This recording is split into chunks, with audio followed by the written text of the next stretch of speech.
मैं अपने आप को बहुत ही गौरवान्वित समझता हूँ कि आज मैं पसमानदा समाज का राष्ट्रीय अध्यक्ष हूँ और प्रधानमंत्री नरेंद्र मोदी जी ने 2 बार ही क्यों पसमानदा नाम लिया, उसके पीछे एक उद्देश्य है, उसके पीछे एक सोच है।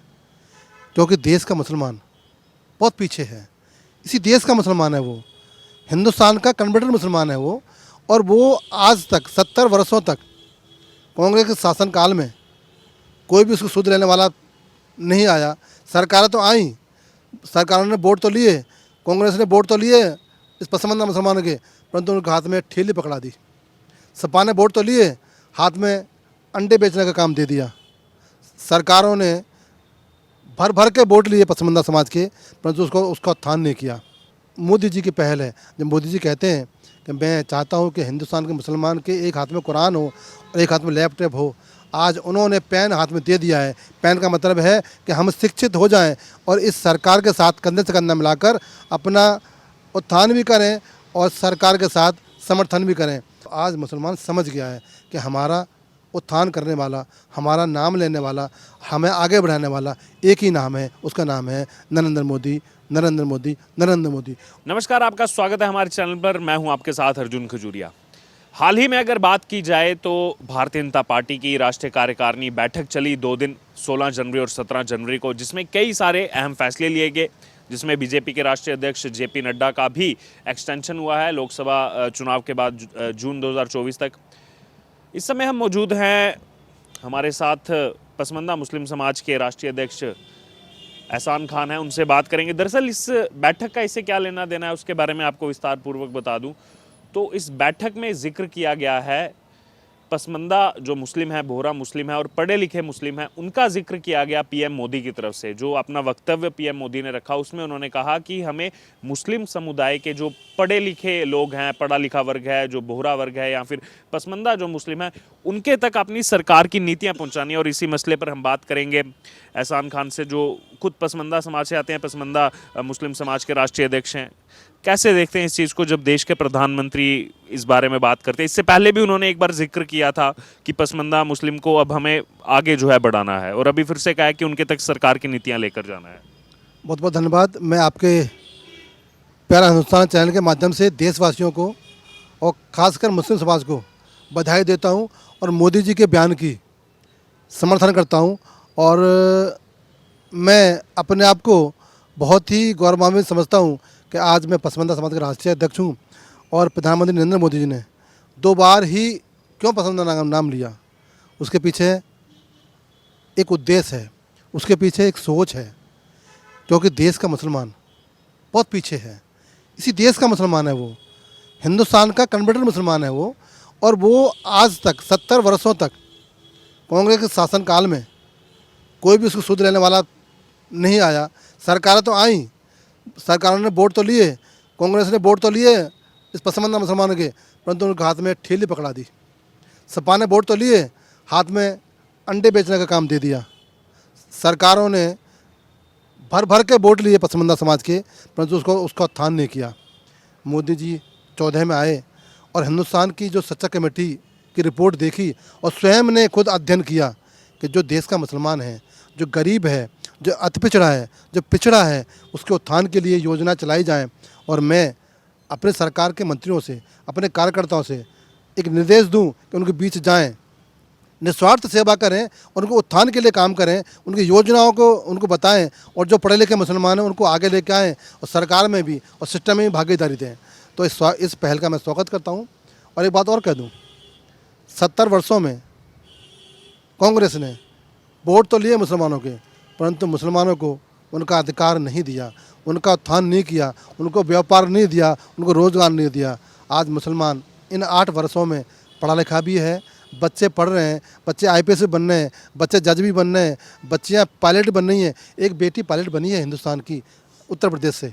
तो ये मोदी जी की पहल है। जब मोदी जी कहते हैं कि मैं चाहता हूँ कि हिंदुस्तान के मुसलमान के एक हाथ में कुरान हो और एक हाथ में लैपटॉप हो, आज उन्होंने पेन हाथ में दे दिया है। पेन का मतलब है कि हम शिक्षित हो जाएं और इस सरकार के साथ कंधे से कंधा मिलाकर अपना उत्थान भी करें और सरकार के साथ समर्थन भी करें। और 2024 में हिंदुस्तान का मुसलमान, पसमानदा मुसलमान, जो लगभग 90% है, भाजपा को वोट करेगा और तीसरी बार फिर प्रधानमंत्री नरेंद्र मोदी बनाएगा और वही एक मसीहा है जो मुसलमानों को उद्धार करेगा। आप क्या कहेंगे इस बारे में? पीएम मोदी जो है इनिशिएटिव लेकर पहले भी बैठकों में कहते रहे हैं कि पसमानदा समाज को अपने साथ रखे, जितना उनको पिछली सरकारों में पीछे रखा गया, आज समय है कि वो भारत सरकार जो है उनके उत्थान के लिए काम करे।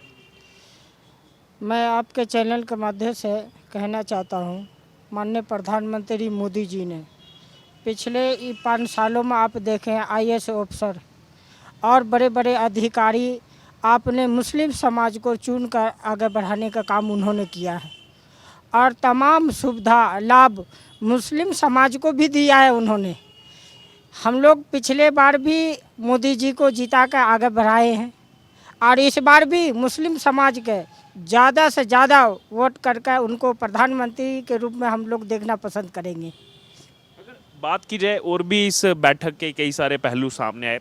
इस बैठक में जिक्र हुआ कि निस्वार्थ भाव से जाएं लोगों के बीच, जो पसमानदा मुस्लिम हैं उनके बीच निस्वार्थ भाव से बीजेपी के जो बड़े लीडर्स हैं वो जाएं, इस अपेक्षा से मत जाएं कि हमको वोट दो ही दो, बस उनके बीच जाएं, उनके साथ बातचीत करें, उनको समझाएं क्या सरकारी नीतियां हैं, उस बारे में वार्तालाप करें उनसे। बिल्कुल, मोदी जी का विजन क्लियर है, उनकी जो रणनीति स्पष्ट है। कोरोना काल में राशन बांटा, धर्म नहीं देखा, शौचालय बनाए, धर्म नहीं देखा, किसान निधि जाती है, धर्म नहीं देखते हैं, उज्ज्वला गैस योजना दी, धर्म नहीं देखा। तो ये एक सोच है प्रधानमंत्री की, और ख़ासकर जो गरीब मुसलमान हैं उसके लिए ये योजनाएं ज़्यादा लाभकारी हैं, क्योंकि ज़्यादा देश का मुसलमान गरीब है। आज लाइन में खड़ा होता है तो 100 लोग होंगे तो 60 लोग मुस्लिम समाज के होंगे।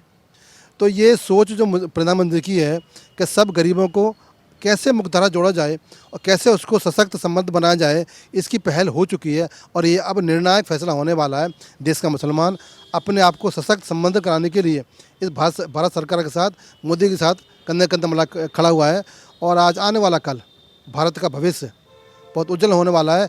और पहली बार एक से प्रधानमंत्री आया है कि वो कहता है कि मैं इस हिंदुस्तान को विश्व गुरु बनाऊंगा। क्या आज तक कहा किसी ने? सरकारें कांग्रेस की 70 वर्ष रही हैं, एक बार भी नहीं कहा कि हिंदुस्तान विश्व गुरु बने या हिंदुस्तान विकसित बने या हिंदुस्तान सशक्त समृद्ध बने।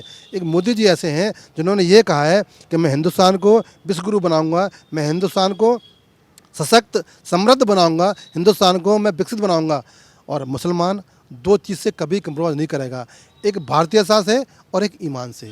ईमान हमें देश से मोहब्बत करने सिखाता है, ईमान हमें भाईचारा सिखाता है, ईमान हमें सभी धर्मों का सम्मान करना सिखाता है, ईमान हमें सबको साथ लेकर चलना सिखाता है। और भारतीयता मेरी पहचान है और मुझे गर्व है कि मैं हिंदुस्तानी हूँ और मुझे गर्व है कि मेरे पूर्वज हिंदुस्तान के ही थे।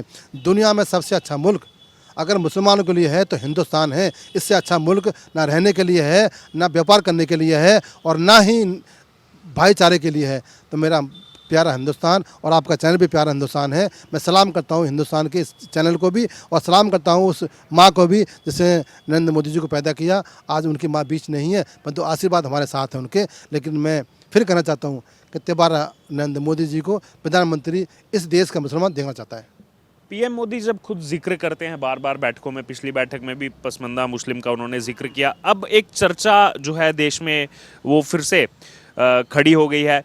लोग जानना चाहते हैं आखिरकार ये पसमानदा मुस्लिम है कौन। पहले बहुत बड़ा एक वर्ग था जिन्होंने ये नाम भी नहीं सुना था पसमानदा मुस्लिम के बारे में, इतिहास नहीं पता था कि कितना पुराना इनका इतिहास है, क्या पहले कुछ संघर्ष रहा है, पहले की सरकारों में क्या इनको कुछ तवज्जो मिली है या नहीं। आज इनको केंद्र सरकार इतनी इंपॉर्टेंस दे रही है, तो पहले क्या इतिहास रहा है यहाँ पसमानदा मुसलमान? हाँ, ये बहुत पुराना आंदोलन है और बाबा कबीर के ज़माने का 1700 ईस्वी का ये आंदोलन है।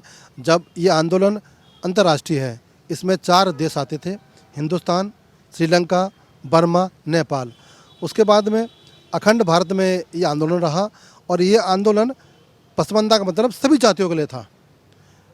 मुल्क आज़ाद हुआ, 1953 तक ये आंदोलन आगे बढ़ता रहा, परंतु कांग्रेस सरकार ने और कांग्रेस सरकार में जो बीच में मुसलमान थे जो कि असरा मुसलमान हैं, जो कि उच्च कोटि के मुसलमान हैं, उन्होंने अपनी और कांग्रेस की गठबंधन से गंदी राजनीति से इस मुसलमान जो पसमानदा मुसलमान हैं उसको बरगला दिया, भड़का दिया। ये कह दिया कि अब आप वोट हमें दो, हम आपका उत्थान करेंगे। और अपनी संस्था बनाकर पूरे हिंदुस्तान के अंदर असरा मुसलमानों ने कब्जा कर लिया और वोट लेते रहे और 70 वर्ष तक इस बेचारे गरीब मुसलमान को इतना गरीब कर दिया कि आज ठेले लगाने पर मजबूर है। परंतु धन्य हो मोदी जी का कि पसमानदा का उन्होंने शोध किया, इतिहास को निकाला और यह जाना कि वाकई में जो मुसलमान है गरीब है, ईमानदार है, इस देश का ही है और ये हमारे में से ही है, ये हम में से ही है। क्यों ना इसका उत्थान किया जाए। 90% की आबादी हिंदुस्तान में उस पसमानदा मुसलमान की है जो दलित है, जैसे कि सक्का है, नाई है, भड़बूजा है, सलमानी है, लोहार बढ़ई है, आदिवासी हैं, बकरवाल हैं और बहुत सी कौमें हैं जो इस देश के हिंदू से कन्वर्टेड हैं। हमारे पूर्वज पहले हिंदू रहे होंगे, फिर उन्होंने ईमान लेके आए, तो इस देश का मुसलमान है। 10% मुसलमान ऐसा है जो कि विदेशी मूल का है। उस मुसलमानों ने इस देश के ऊपर राज किया है, सत्ता में रहे हैं, कांग्रेस के साथ में गृह मंत्री भी रहे हैं और उपराष्ट्रपति भी रहे हैं, राष्ट्रपति भी रहे हैं, शिक्षा मंत्री भी रहे हैं, विदेश मंत्री भी रहे हैं। परंतु ये कौम का जो हिंदुस्तान का जो पसमानदा मुसलमान है वो आज के आज गरीब है। 70 वर्षों में इस मुसलमान को इस्तेमाल किया परंतु उसको लाभ नहीं मिला। बहुत सी कमेटी बनाई, बहुत से उलमा आए, उन्होंने भी अपने जाल में फंसा के रखा। परंतु आज मुसलमान समझ गया है कि हमारा उत्थान करने वाला, हमारा नाम लेने वाला, हमें आगे बढ़ाने वाला एक ही नाम है, उसका नाम है नरेंद्र मोदी, नरेंद्र मोदी, नरेंद्र मोदी। और ये जान लो, अब मुसलमान कांग्रेस के बहकावे में नहीं आएगा, न सपा के बहकावे में आएगा, न ही केजरीवाल के बहकावे में आएगा। अब मन बना लिया है प्रधानमंत्री नरेंद्र मोदी को साथ खड़े होने का और तीसरी बार पीएम बनाने के लिए। गरीब मुसलमान है, ईमानदार है, आज इसको बहकाया जाता है। गरीबी क्या ना करा देती है। इस देश का मुसलमान गरीब तो है परंतु गद्दार नहीं है। आज मुसलमान समझ गया है, अपने बच्चे पढ़ाता है और कहीं ना कहीं रोज़गार में भी कर रहा है। बहुत सी योजनाएं ऐसी आई हैं लोकोद्योग के लिए, जो कि मैक्सिमम गरीब मुसलमान है ठेली लगाता है, उसके लिए 10 लाख रुपए का ऋण प्रधानमंत्री मोदी जी ने अपनी पीएम निधि योजना के माध्यम से एक योजना चलाई है, उसका लाभ मिल रहा है। आज मकान मिल रहे हैं गरीब महिलाओं को, बेसहाराओं को। और एक सोच कैसी होती है, शौचालय की बात कभी सोची किसी ने? आदिवासी महिलाओं के लिए, गांव दराज की महिलाओं के लिए, गरीब महिलाओं के लिए शौचालय दिए। बेचारे पूरे पूरे दिन शौच करने के लिए टाइम देखती, कब अंधेरा हो या कब उजाला हो, हम छुप के जाएँ, हम घूंघट में जाएँ। तो बेचारी महिलाएं गरीब होती थी, परेशान होती थी और बीमार भी होती थी। शौच जब रोकते थे, कोई बहन बेटी शादी करके आती थी तो पूरे दिन वो देखती थी मुझे शौच आ रहा है, मैं किस टाइम जाऊँगी। तो ये सोच इस देश की गरीब के लिए है और मोदी जी गरीब का बेटा है। जिस माँ ने बर्तन मांजे हैं उसका बेटा है और मैं भी गरीब हूँ। आज मेरा मसीहा है वो, और मैं पुनः कहना चाहता हूँ कि नरेंद्र मोदी जी दोबारा प्रधानमंत्री बनेंगे और मेरा हिंदुस्तान विश्वगुरु बनेगा। तो ये थे हमारे साथ एहसान खान, पसमानदा मुस्लिम समाज के अध्यक्ष। इन्होंने विस्तार पूर्वक बताया कैसे कैसे इतिहास रहा है पसमानदा मुसलमान का और आज जो केंद्र की सरकार है वो इन पर ध्यान दे रही है। वो जो नीतियाँ हैं वो नीतियाँ जो है पसमानदा मुस्लिम समाज तक पहुंचाई जा रही हैं।